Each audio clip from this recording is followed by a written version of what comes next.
بسم الله الرحمن الرحيم يا أيها الناس اتقوا ربكم الذي خلقكم من نفس واحدة وخلق منها زوجها وبث منهما رجالا كثيرا ونساء واتقوا الله الذي تساءلون به والأرحام إن الله كان عليكم رقيبا وآتوا اليتامى أموالهم ولا تتبدلوا الخبيث بالطيب ولا تأكلوا أموالهم إلى أموالكم إنه كان حوبا كبيرا وإن خفتم ألا تقسطوا في اليتامى فانكحوا ما طاب لكم من النساء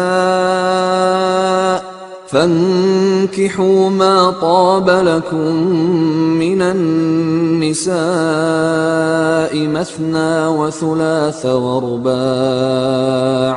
فإن خفتم ألا تعدلوا فواحدة أو ما ملكت أيمانكم ذلك أدنى ألا تعولوا وآتوا النساء صدقاتهن نحلة فإن طبن لكم عن شيء منه نفسا فكلوه هنيئا مريئا ولا تؤتوا السفهاء أموالكم التي جعل الله لكم قياما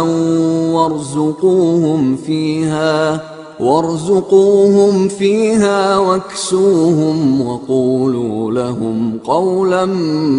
معروفا وابتلوا اليتامى حتى إذا بلغوا النكاح فإن آنستم منهم رشدا فادفعوا إليهم أموالهم ولا تأكلوها إسرافا وبدارا أن يكبروا ومن كان غنيا فليستعفف ومن كان فقيرا فليأكل بالمعروف فإذا دفعتم إليهم أموالهم فأشهدوا عليهم وكفى بالله حسيبا للرجال نصيب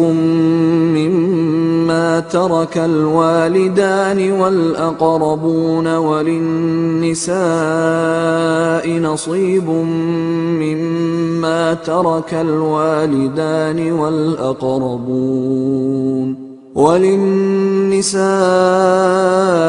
نصيب مما ترك الوالدان والأقربون مما قل منه أو كثر نصيبا مفروضا وإذا حضر القسمة أولو القربى واليتامى والمساكين فارزقوهم منه وقولوا لهم قولا معروفا وليخشى الذين لو تركوا من خلفهم ذرية ضعافا خافوا عليهم فليتقوا الله وليقولوا قولا سديدا إن الذين يأكلون أموال اليتامى ظلما إنما يأكلون في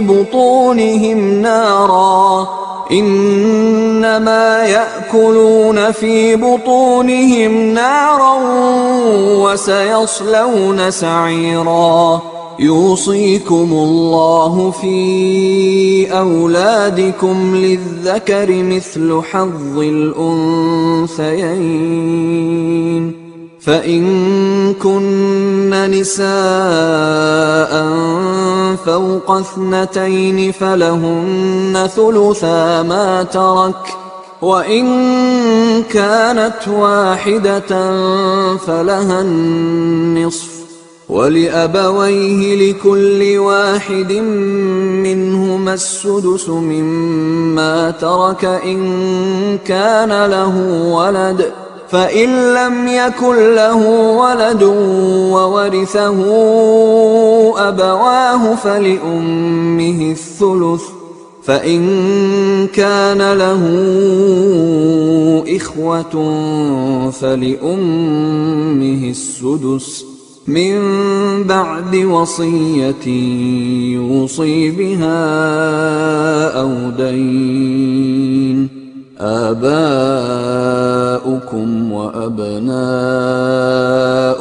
لا تدرون أيهم أقرب لكم نفعا، فريضة من الله،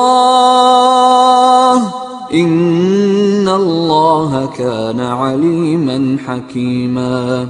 ولكم نصف ما ترك أزواجكم إن لم يكن لهن ولد، فإن كان لهن ولد فلكم الربع مما تركن من بعد وصية يوصين بها أو دين، ولهن الربع مما تركتم إن لم يكن لكم ولد، فإن كان لكم ولد فلهن الثمن مما تركتم من بعد وصية توصون بها أو دين. وإن كان رجل يورث كلالة أو امرأة وله أخ أو أخت فلكل واحد منهما السدس، فإن كانوا أكثر من ذلك فهم شركاء في الثلث من بعد وصية يوصى بها أو دين غير مضار، وصية من الله، والله عليم حليم. تلك حدود الله، ومن يطع الله ورسوله يدخله جنات تجري من تحتها الأنهار خالدين فيها، وذلك الفوز العظيم. ومن يعص الله ورسوله ويتعد حدوده يدخله نارا خالدا فيها وله عذاب مهين. واللاتي يأتين الفاحشة من نسائكم فاستشهدوا عليهن 4 منكم، فإن شهدوا فأمسكوهن في البيوت حتى يتوفاهن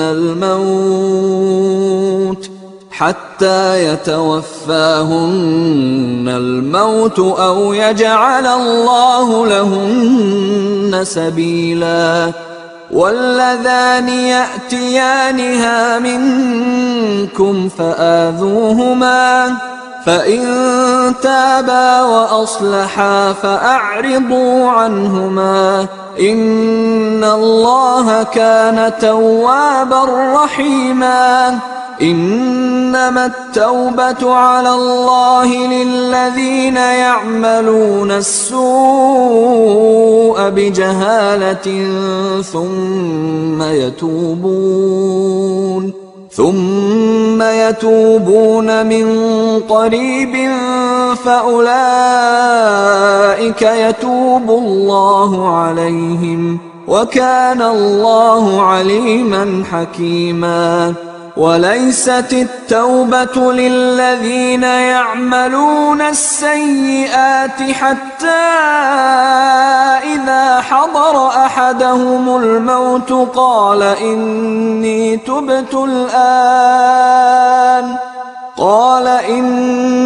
تبت الآن ولا الذين يموتون وهم كفار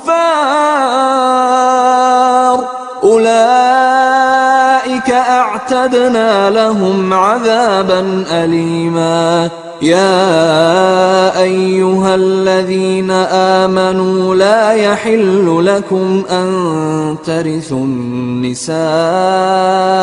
كرها ولا تعضلوهن لتذهبوا ببعض ما آتيتموهن إلا أن يأتين بفاحشة مبينة وعاشروهن بالمعروف فإن كرهتموهن فعسى أن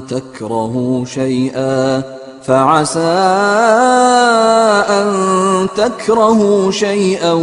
ويجعل الله فيه خيرا كثيرا. وإن أردتم استبدال زوج مكان زوج وآتيتم إحداهن قنطارا فلا تأخذوا منه شيئا أتأخذونه بهتانا وإثما مبينا. وكيف تأخذونه وقد أفضى بعضكم إلى بعض وأخذن منكم ميثاقا غليظا. ولا تنكحوا ما نكح آباؤكم من النساء إلا ما قد سلف إنه كان فاحشة ومقتا وساء سبيلا.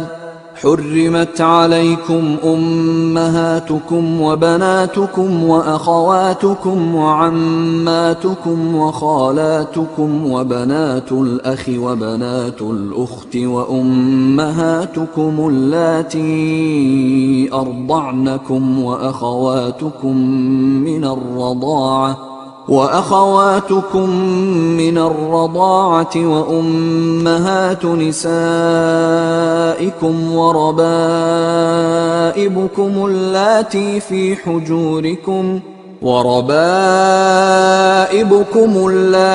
في حجوركم من نسائكم اللاتي دخلتم بهن فإن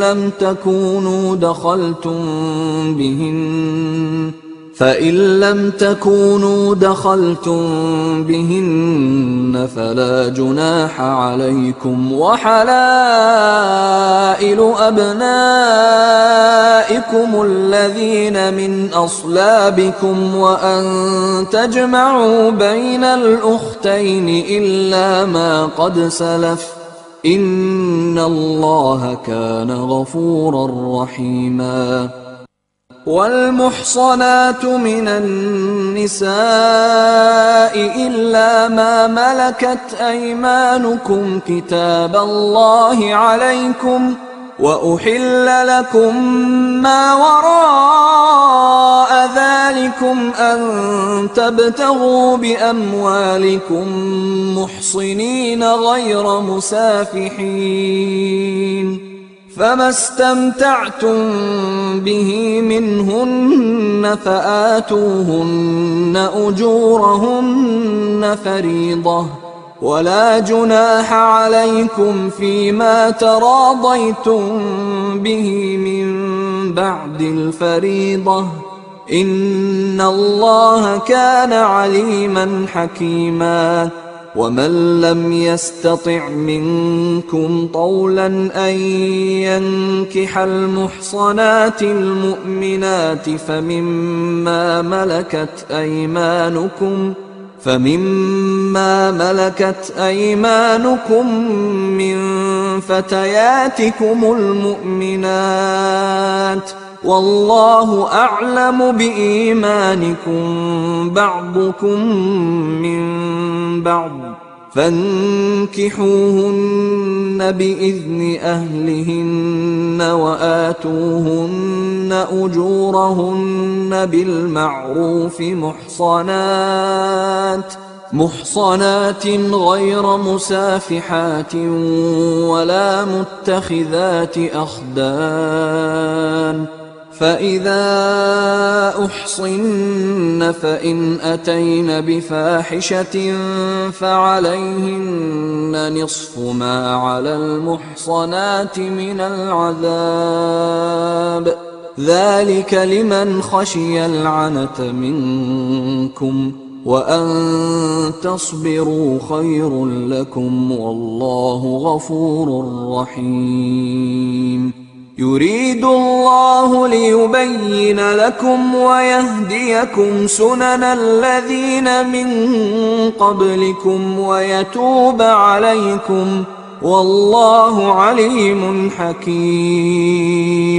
والله يريد أن يتوب عليكم ويريد الذين يتبعون الشهوات أن تميلوا ميلا عظيما يريد الله أن يخفف عنكم وخلق الإنسان ضعيفا يا أيها الذين آمنوا لا تأكلوا أموالكم بينكم بالباطل إلا أن تكون تجارة عن تراض منكم ولا تقتلوا أنفسكم إن الله كان بكم رحيما ومن يفعل ذلك عدوانا وظلما فسوف نصليه نارا وكان ذلك على الله يسيرا إن تجتنبوا كبائر ما تنهون عنه نكفر عنكم سيئاتكم وندخلكم مدخلا كريما ولا تتمنوا ما فضل الله به بعضكم على بعض للرجال نصيب مما اكتسبوا وللنساء نصيب مما اكتسبن واسألوا الله من فضله إن الله كان بكل شيء عليما ولكل جعلنا موالي مما ترك الوالدان والأقربون والذين عقدت أيمانكم فآتوهم نصيبهم إن الله كان على كل شيء شهيدا الرجال قوامون على النساء بما فضل الله بعضهم على بعض وبما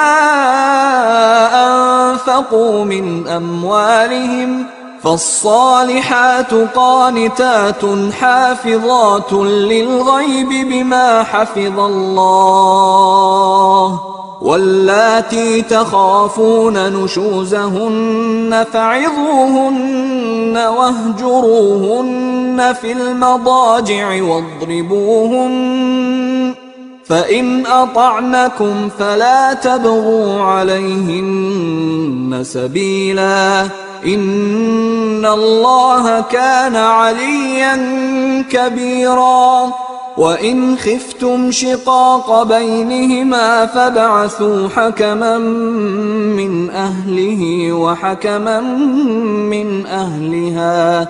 فابعثوا حكما من أهله وحكما من أهلها إن يريدا إصلاحا يوفق الله بينهما إن الله كان عليما خبيرا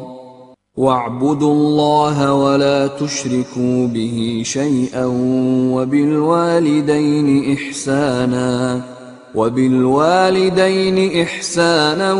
وبذي القربى واليتامى والمساكين والجار ذي القربى والجار الجنب والصاحب بالجنب وابن السبيل وما ملكت أيمانكم إن الله لا يحب من كان مختالا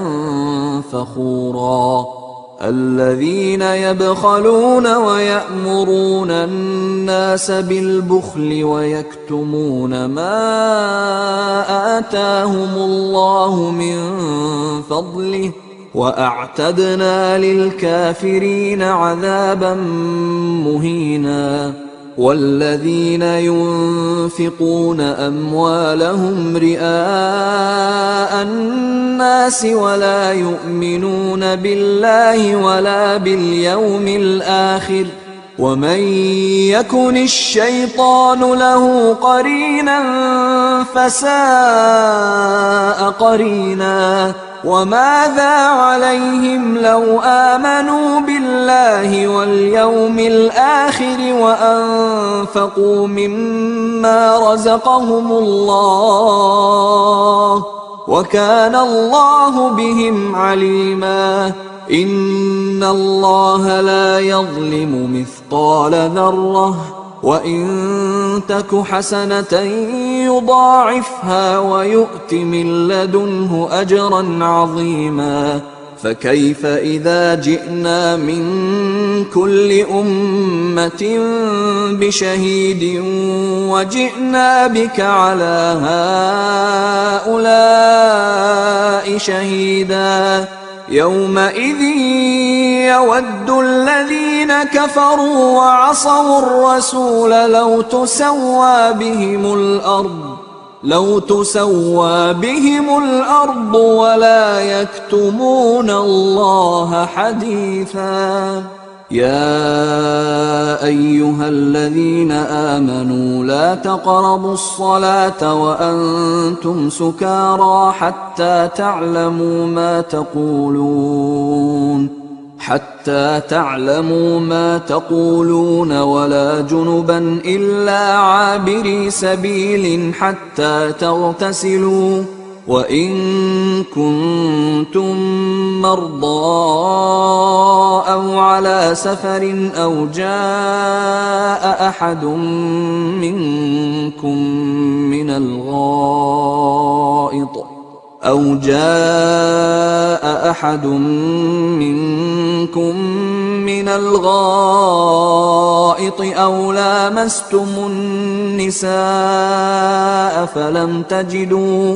أو لامستم النساء فلم تجدوا ماء فتيمموا صعيدا طيبا فامسحوا بوجوهكم وأيديكم إن الله كان عفوا غفورا ألم تر إلى الذين أوتوا نصيبا من الكتاب يشترون الضلالة ويريدون أن تضلوا السبيل والله أعلم بأعدائكم وكفى بالله وليا وكفى بالله نصيرا من الذين هادوا يحرفون الكلم عن مواضعه ويقولون سمعنا وعصينا واسمع غير مسمع وراعنا ليا بألسنتهم وطعنا في الدين ولو أنهم قالوا سمعنا وأطعنا واسمع وانظرنا لكان خيرا لهم وأقوم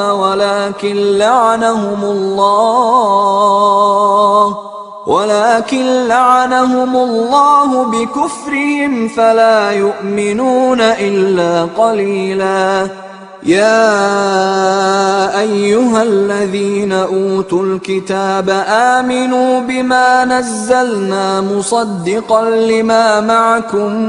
من قبل أن نطمس وجوها فنردها على أدبارها أو نلعنهم كما لعنا أصحاب السبت وكان أمر الله مفعولا. إن الله لا يغفر أن يشرك به ويغفر ما دون ذلك لمن يشاء ومن يشرك بالله فقد افترى إثما عظيما. ألم تر إلى الذين يزكون أنفسهم بل الله يزكي من يشاء ولا يظلمون فتيلا. انظر كيف يفترون على الله الكذب وكفى به إثما مبينا. ألم تر إلى الذين أوتوا نصيبا من الكتاب يؤمنون بالجبت والطاغوت ويقولون للذين كفروا هؤلاء أهدى من الذين آمنوا سبيلا. أولئك الذين لعنهم الله ومن يلعن الله فلن تجد له نصيرا. أم لهم نصيب من الملك فإذا لا يؤتون الناس نقيرا. أم يحسدون الناس على ما آتاهم الله من فضله فقد آتينا آل إبراهيم الكتاب والحكمة وآتيناهم ملكا عظيما. فمنهم من آمن به ومنهم من صد عنه وكفى بجهنم سعيرا. إن الذين كفروا بآياتنا سوف نصليهم نارا كلما نضجت جلودهم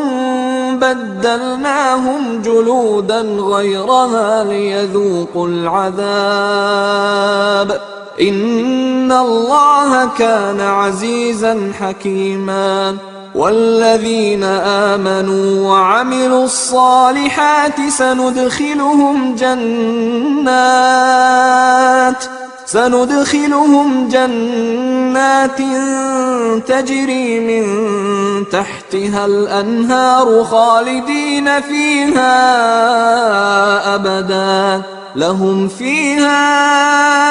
أزواج مطهرة وندخلهم ظلا ظليلا. إن الله يأمركم أن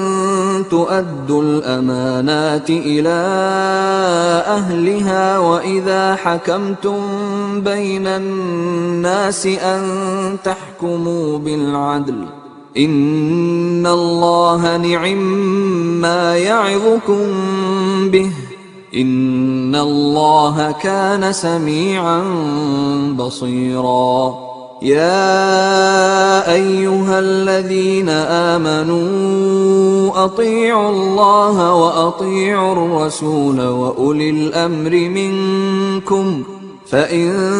تنازعتم في شيء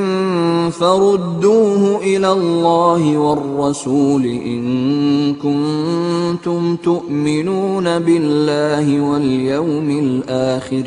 ذلك خير وأحسن تأويلا ألم تر إلى الذين يزعمون أنهم آمنوا بما أنزل إليك وما أنزل من قبلك يريدون أن يتحاكموا إلى الطاغوت وقد أمروا أن يكفروا به ويريد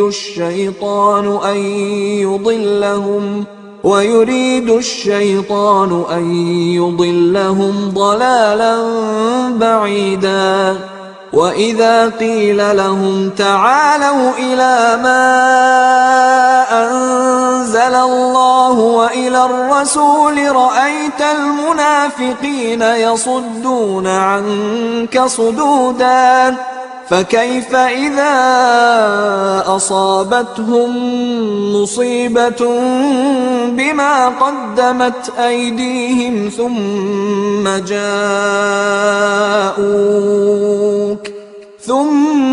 جاءوك يحلفون بالله إن أردنا إلا إحسانا وتوفيقا أولئك الذين يعلم الله ما في قلوبهم فأعرض عنهم وعظهم وقل لهم في أنفسهم قولا بليغا وما أرسلنا من رسول إلا ليطاع بإذن الله ولو أنهم إذ ظلموا أنفسهم جاءوك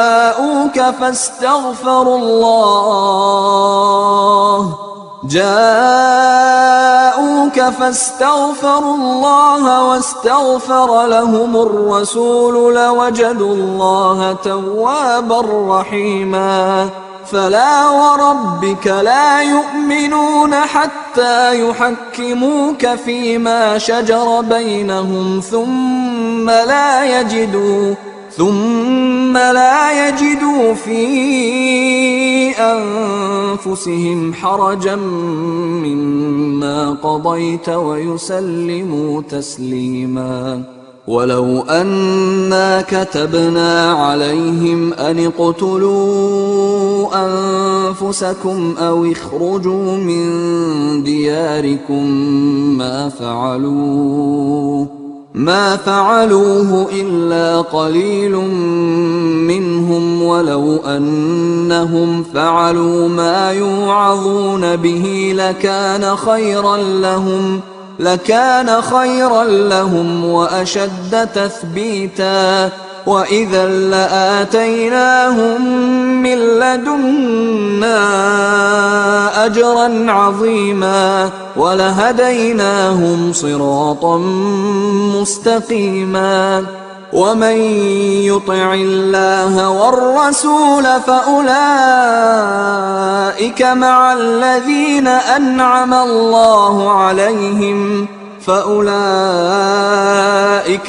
الذين أنعم الله عليهم من النبيين والصديقين والشهداء والصالحين وحسن أولئك رفيقا ذلك الفضل من الله وكفى بالله عليما يا أيها الذين آمنوا خذوا حذركم فانفروا ثبات أو انفروا جميعا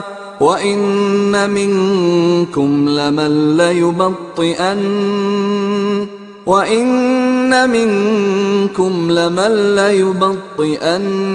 فإن أصابتكم مصيبة قال قد أنعم الله علي إذ لم أكن معهم شهيدا ولئن أصابكم فضل من الله ليقولن كأن لم تكن بينكم وبينه مودة يا ليتني كنت معهم فأفوز فوزا عظيما فليقاتل في سبيل الله الذين يشرون الحياة الدنيا بالآخرة ومن يقاتل في سبيل الله فيقتل أو يغلب فسوف نؤتيه أجرا عظيما وما لكم لا تقاتلون في سبيل الله والمستضعفين من الرجال والنساء والولدان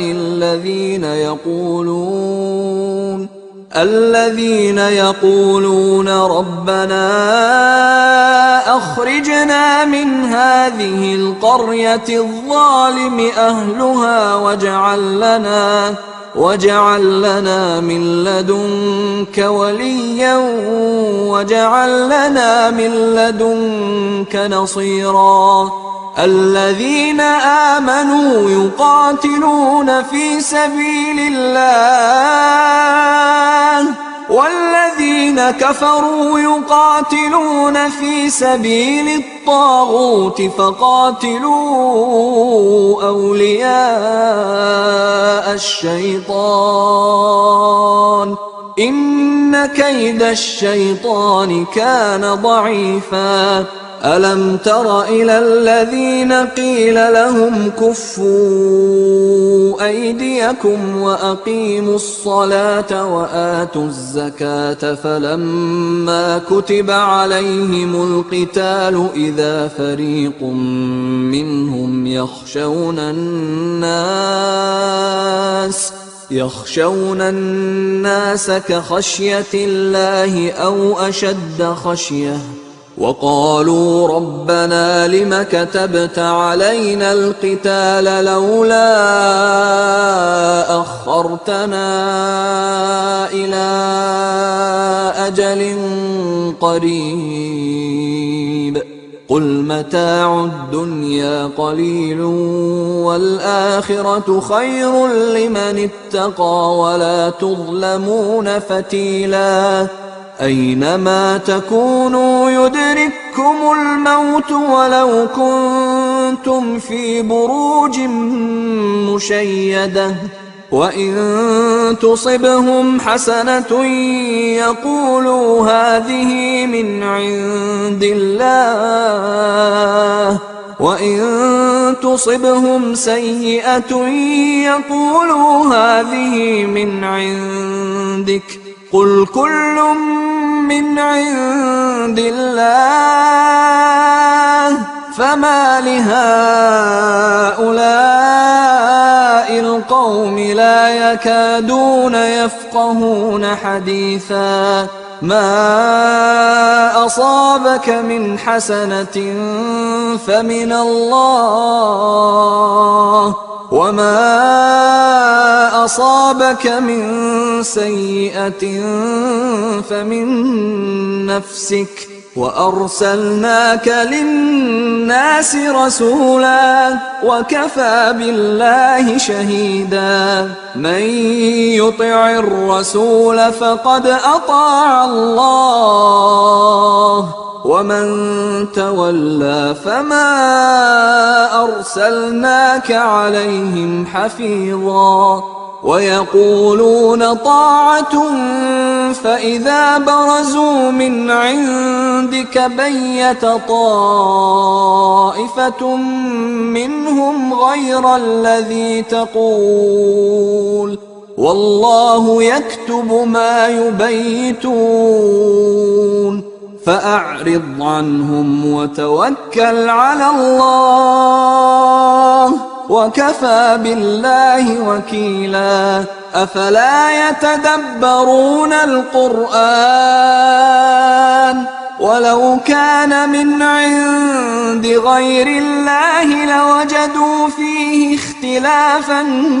كثيرا وإذا جاءهم أمر من الأمن أو الخوف أذاعوا به ولو ردوه إلى الرسول وإلى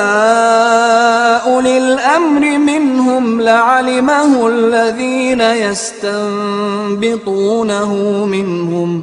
ولولا فضل الله عليكم ورحمته لاتبعتم الشيطان إلا قليلا فقاتل في سبيل الله لا تكلف إلا نفسك وحرض المؤمنين عسى الله أن يكف بأس الذين كفروا والله أشد بأسا وأشد تنكيلا من يشفع شفاعة حسنة يكن له نصيب منها ومن يشفع شفاعة سيئة يكن له كفل منها وكان الله على كل شيء مقيتا وإذا حييتم بتحية فحيوا بأحسن منها أو ردوها إن الله كان على كل شيء حسيبا الله لا إله إلا هو ليجمعنكم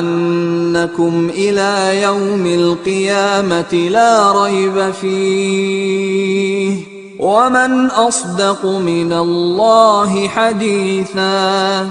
فما لكم في المنافقين فئتين والله أركسهم بما كسبوا أتريدون أن تهدوا من أضل الله ومن يضلل الله فلن تجد له سبيلا ودوا لو تكفرون كما كفروا فتكونون سواء فلا تتخذوا منهم أولياء حتى يهاجروا في سبيل الله فإن تولوا فخذوهم واقتلوهم حيث وجدتموهم ولا تتخذوا منهم وليا ولا نصيرا إلا الذين يصلون إلى قوم بينكم وبينهم ميثاق أو جاءوكم حصرت صدورهم أن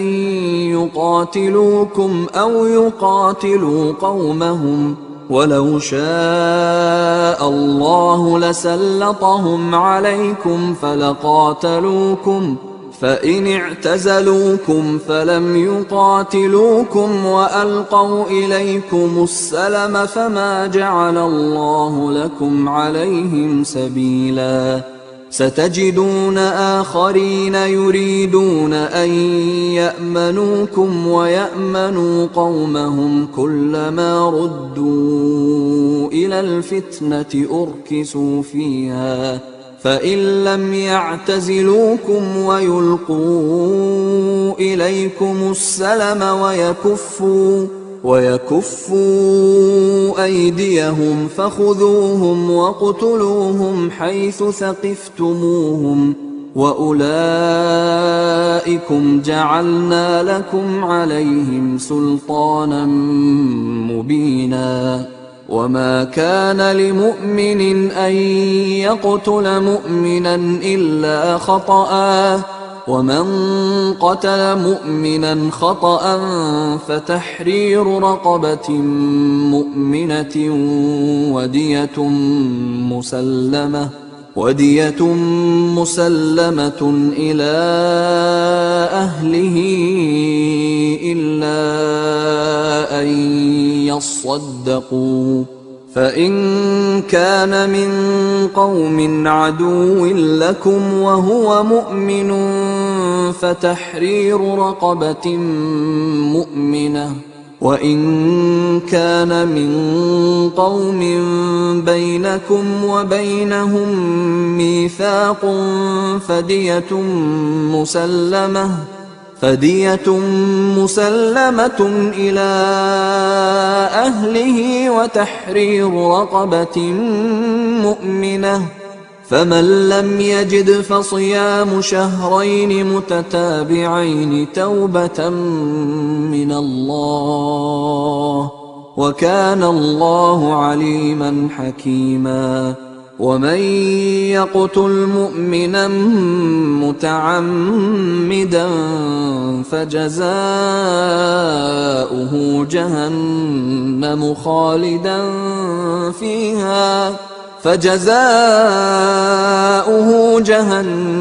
خالدا فيها وغضب الله عليه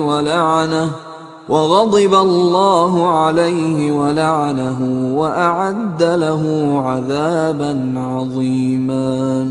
يا أيها الذين آمنوا إذا ضربتم في سبيل الله فتبينوا ولا تقولوا لمن ألقى إليكم السلام لست مؤمنا تبتغون عرض الحياة الدنيا فعند الله مغانم كثيرة كذلك كنتم من قبل فمن الله عليكم فتبينوا إن الله كان بما تعملون خبيرا.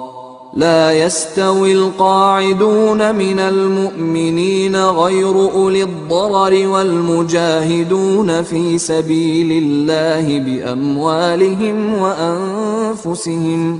فضل الله المجاهدين بأموالهم وأنفسهم على القاعدين درجة، وكلا وعد الله الحسنى، وفضل الله المجاهدين على القاعدين أجرا عظيما، درجات منه ومغفرة ورحمة، وكان الله غفورا رحيما. إن الذين توفاهم الملائكة ظالمي أنفسهم قالوا فيم كنتم قالوا كنا مستضعفين في الأرض قالوا ألم تكن أرض الله واسعة فتهاجروا فيها فأولئك مأواهم جهنم وساءت مصيرا إلا المستضعفين من الرجال والنساء والولدان لا يستطيعون حيلة ولا يهتدون سبيلا فأولئك عسى الله أن يعفو عنهم وكان الله عفوا غفورا. ومن يهاجر في سبيل الله يجد في الأرض مراغما كثيرا وسعة ومن يخرج من بيته مهاجرا إلى الله ورسوله ثم يدركه الموت فقد وقع أجره على الله وكان الله غفورا رحيما. وإذا ضربتم في الأرض فليس عليكم جناح أن تقصروا من الصلاة إن خفتم أن يفتنكم الذين كفروا إن الكافرين كانوا لكم عدوا مبينا. وإذا كنت فيهم فأقمت لهم الصلاة فلتقم طائفة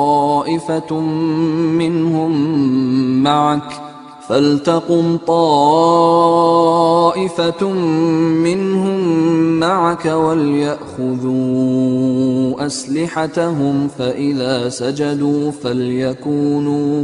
فإذا سجدوا فليكونوا من ورائكم ولتأت طائفة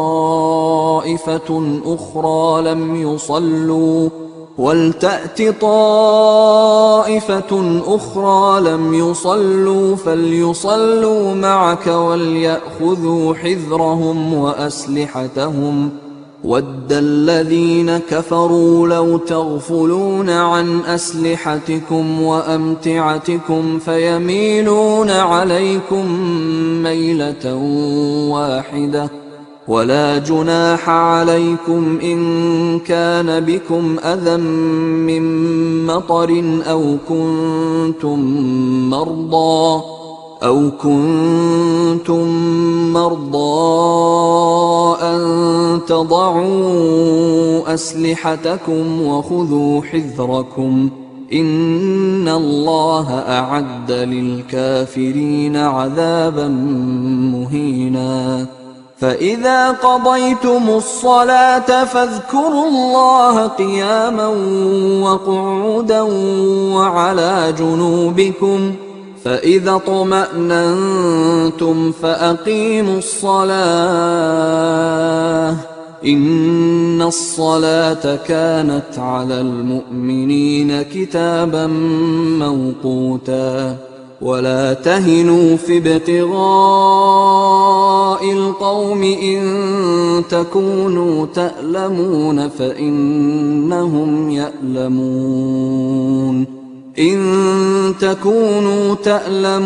فإنهم يألمون كما تألمون وترجون من الله ما لا يرجون وكان الله عليما حكيما. إنا أنزلنا إليك الكتاب بالحق لتحكم بين الناس بما أراك الله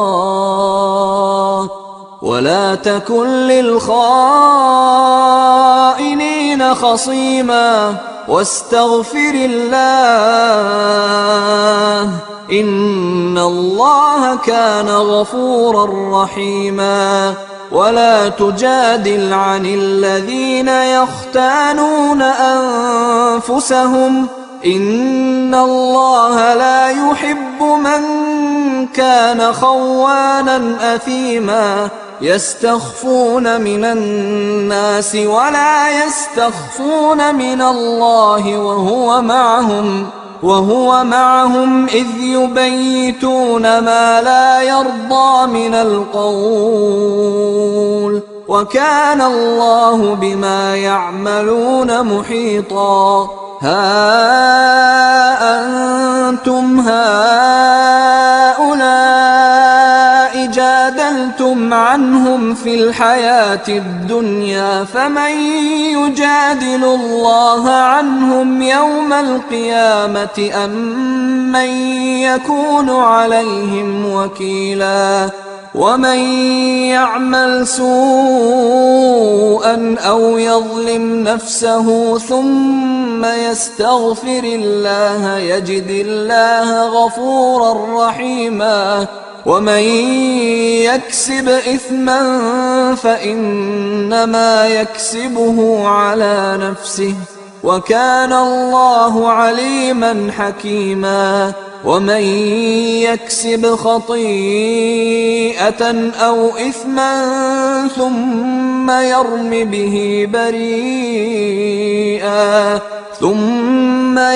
به بريئا فقد احتمل بهتانا وإثما مبينا. ولولا فضل الله عليك ورحمته لهمت طائفة منهم أن يضلوك وما يضلون إلا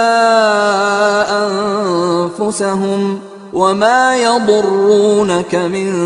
شيء. وأنزل الله عليك الكتاب والحكمة وعلمك ما لم تكن تعلم وكان فضل الله عليك عظيما. لا خير في كثير من نجواهم إلا من أمر بصدقة أو معروف أو إصلاح بين الناس ومن يفعل ذلك ابتغاء مرضات الله فسوف نؤتيه أجرا عظيما. ومن يشاقق الرسول من بعد ما تبين له الهدى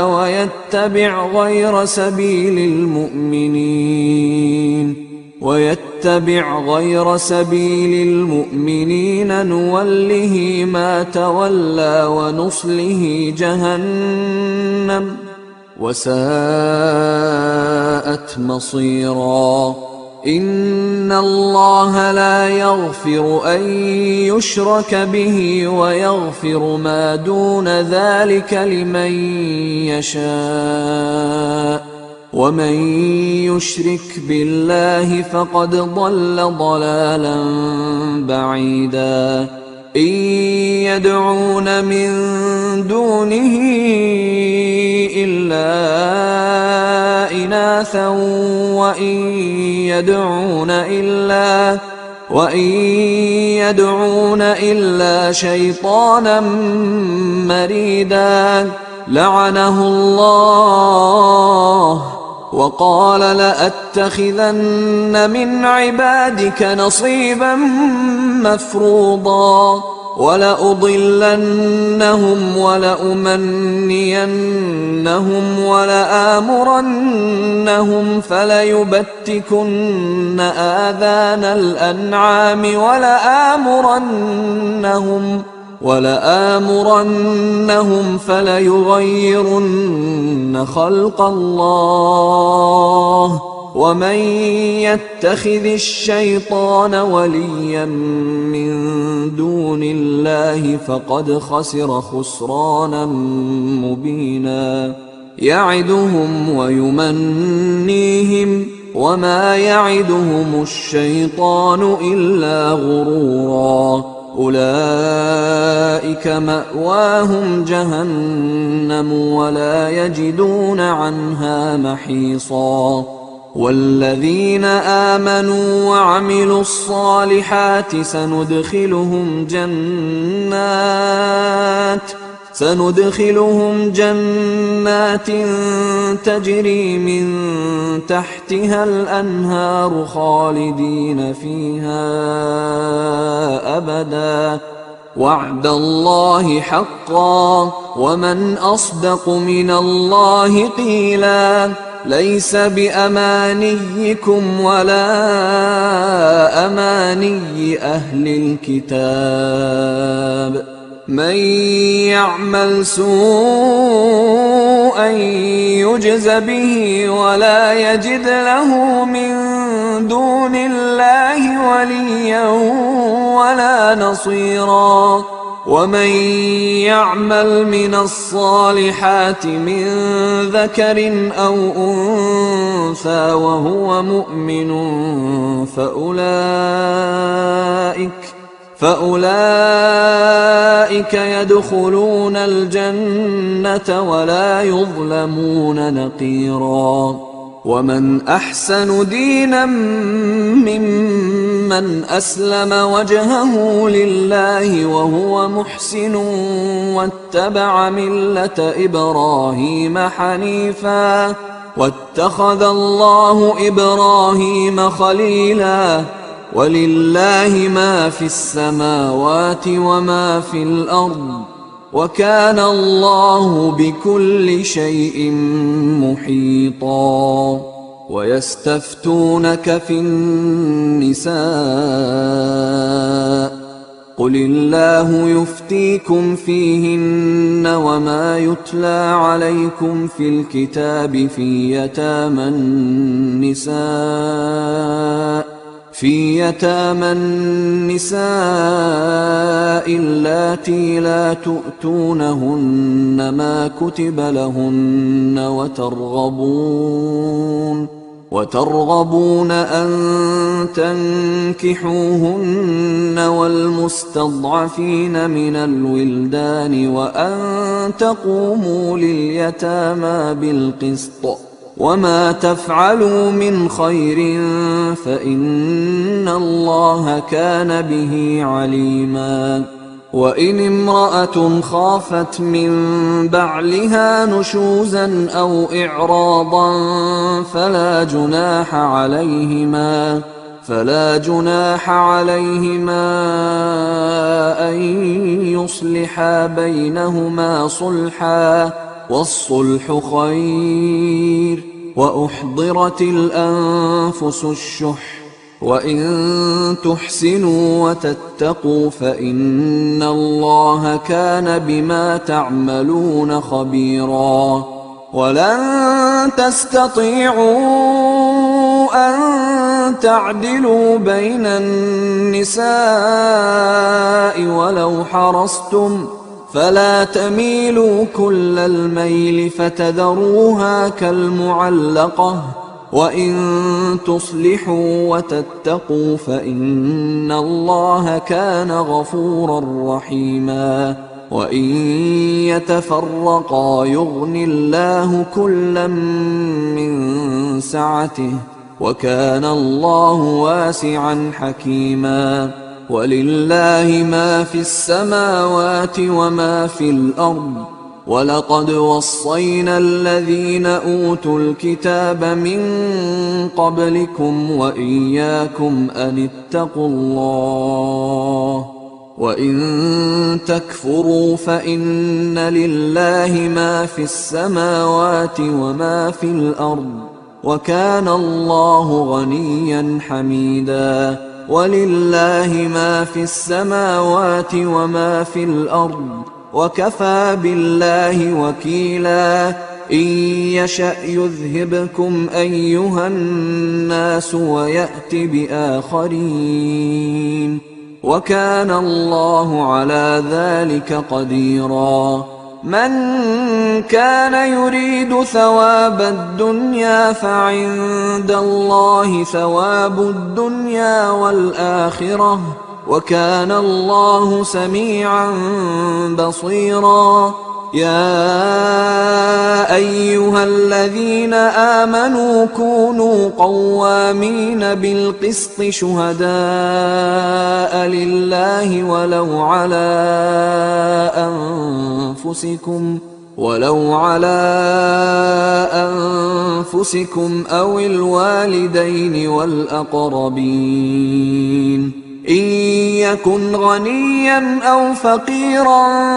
فالله أولى بهما فلا تتبعوا الهوى أن تعدلوا وإن تلووا أو تعرضوا فإن الله كان بما تعملون خبيرا يا أيها الذين آمنوا بالله ورسوله والكتاب الذي نزل على رسوله والكتاب الذي أنزل من قبل ومن يكفر بالله وملائكته وكتبه ورسله واليوم الآخر فقد ضل ضلالا بعيدا. إن الذين آمنوا ثم كفروا ثم آمنوا ثم كفروا ثم ازدادوا كفرا لم يكن الله ليغفر لهم ولا ليهديهم سبيلا. بشر المنافقين بأن لهم عذابا أليما. الذين يتخذون الكافرين أولياء من دون المؤمنين أيبتغون عندهم العزة فإن العزة لله جميعا. وقد نزل عليكم في الكتاب أن إذا سمعتم آيات الله يكفر بها ويستهزأ بها فلا تقعدوا معهم حتى يخوضوا في حديث غيره إنكم إذا مثلهم. إن الله جامع المنافقين والكافرين في جهنم جميعا. الذين يتربصون بكم فإن كان لكم فتح من الله قالوا ألم نكن معكم وإن كان للكافرين نصيب قالوا ألم نستحوذ عليكم ونمنعكم من المؤمنين فالله يحكم بينكم يوم القيامة ولن يجعل الله للكافرين على المؤمنين سبيلا. إن المنافقين يخادعون الله وهو خادعهم وإذا قاموا إلى الصلاة قاموا كسالى يراءون الناس ولا يذكرون الله إلا قليلا. مذبذبين بين ذلك لا إله هؤلاء ولا إله هؤلاء ومن يضلل الله فلن تجد له سبيلا. يا أيها الذين آمنوا لا تتخذوا الكافرين أولياء من دون المؤمنين أتريدون أن تجعلوا لله عليكم سلطانا مبينا. إن المنافقين في الدرك الأسفل من النار ولن تجد لهم نصيرا إلا الذين تابوا وأصلحوا واعتصموا بالله وأخلصوا دينهم لله فأولئك مع المؤمنين وسوف يؤتي الله المؤمنين أجرا عظيما. ما يفعل الله بعذابكم إن شكرتم وآمنتم وكان الله شاكرا عليما.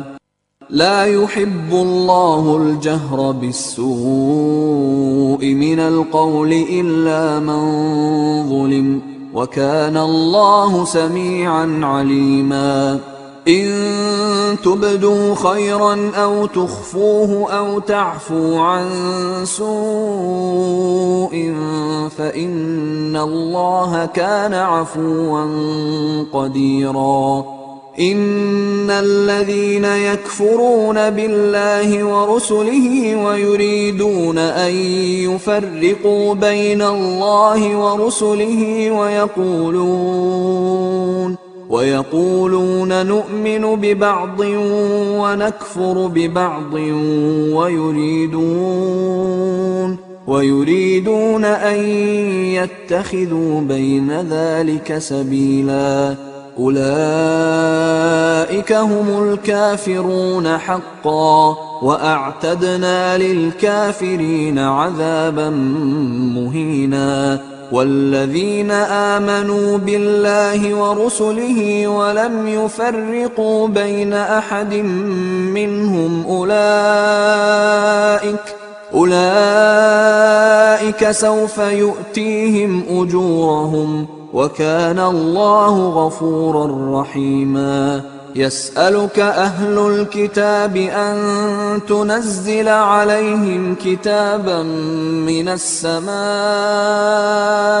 فقد سألوا موسى أكبر من ذلك فقالوا أرنا الله جهرة فأخذتهم الصاعقة بظلمهم ثم اتخذوا العجل من بعد ما جاءتهم البينات فعفونا عن ذلك وآتينا موسى سلطانا مبينا ورفعنا فوقهم الطور بميثاقهم وقلنا لهم ادخلوا الباب سجدا وقلنا لهم لا تعدوا في السبت وأخذنا منهم ميثاقا غليظا فبما نقضهم ميثاقهم وكفرهم بآيات الله وقتلهم الأنبياء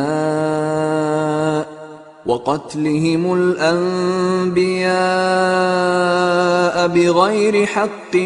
وقولهم قلوبنا غلف بل طبع الله عليها بكفرهم فلا يؤمنون إلا قليلا وبكفرهم وقولهم على مريم بهتانا عظيما وقولهم إنا قتلنا المسيح عيسى ابن مريم رسول الله وما قتلوه وما صلبوه ولكن شبه لهم وإن الذين اختلفوا فيه لفي شك منه ما لهم به من علم إلا اتباع الظن وما قتلوه يقينا بل رفعه الله إليه وكان الله عزيزا حكيما وإن من أهل الكتاب إلا ليؤمنن به قبل موته ويوم القيامة يكون عليهم شهيدا فبظلم من الذين هادوا حرمنا عليهم طيبات أحلت لهم وبصدهم عن سبيل الله كثيرا وأخذهم الربا وقد نهوا عنه وأكلهم أموال الناس بالباطل وأعتدنا للكافرين منهم عذابا أليما لكن الراسخون في العلم منهم والمؤمنون يؤمنون بما أنزل إليك وما أنزل من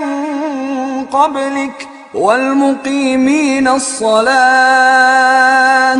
والمؤتون الزكاة والمؤمنون بالله واليوم الآخر أولئك سنؤتيهم أجرا عظيما إنا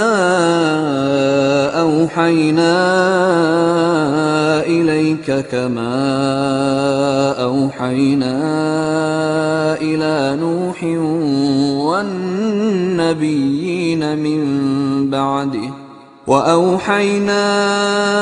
إلى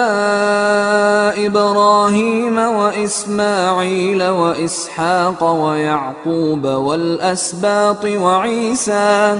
وعيسى وأيوب ويونس وهارون وسليمان وآتينا داود زبورا ورسلا قد قصصناهم عليك من قبل ورسلا لم نقصصهم عليك وكلم الله موسى تكليما رسلا مبشرين ومنذرين لئلا يكون للناس على الله حجة بعد الرسل وكان الله عزيزا حكيما لكن الله يشهد بما أنزل إليك أنزله بعلمه والملائكة يشهدون وكفى بالله شهيدا إن الذين كفروا وصدوا عن سبيل الله قد ضلوا ضلالا بعيدا إن الذين كفروا وظلموا لم يكن الله ليغفر لهم ولا ليهديهم طريقا إلا طريق جهنم خالدين فيها أبدا وكان ذلك على الله يسيرا يا أيها الناس قد جاءكم الرسول بالحق من ربكم فآمنوا خيرا لكم وإن تكفروا فإن لله ما في السماوات والأرض وكان الله عليما حكيما يا أهل الكتاب لا تغلوا في دينكم ولا تقولوا على الله إلا الحق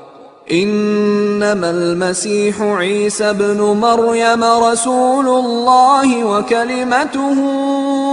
ألقاها إلى مريم وروح منه فآمنوا بالله ورسله ولا تقولوا ثلاثة انتهوا خيرا لكم إنما الله إله واحد سبحانه أن يكون له ولد له ما في السماوات وما في الأرض وكفى بالله وكيلا لن يستنكف المسيح أن يكون عبدا لله ولا الملائكة المقربون ومن يستنكف عن عبادته ويستكبر فسيحشرهم إليه جميعا فأما الذين آمنوا وعملوا الصالحات فيوفيهم أجورهم ويزيدهم من فضله وأما الذين استنكفوا واستكبروا فيعذبهم عذابا أليما ولا يجدون لهم من دون الله وليا ولا نصيرا يا أيها الناس قد جاءكم برهان من ربكم وأنزلنا إليكم نورا مبينا فأما الذين آمنوا بالله واعتصموا به فسيدخلهم في رحمة منه فسيدخلهم في رحمة منه وفضل ويهديهم إليه صراطا مستقيما. يستفتونك قل الله يفتيكم في الكلالة إن امرؤ هلك ليس له ولد وله أخت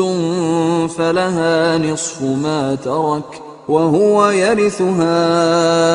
إن لم يكن لها ولد، فإن كانتا اثنتين فلهما الثلثان مما ترك، وإن كانوا إخوة رجالا ونساء فللذكر مثل حظ الأنثيين. يبين الله لكم أن تضلوا والله بكل شيء عليم.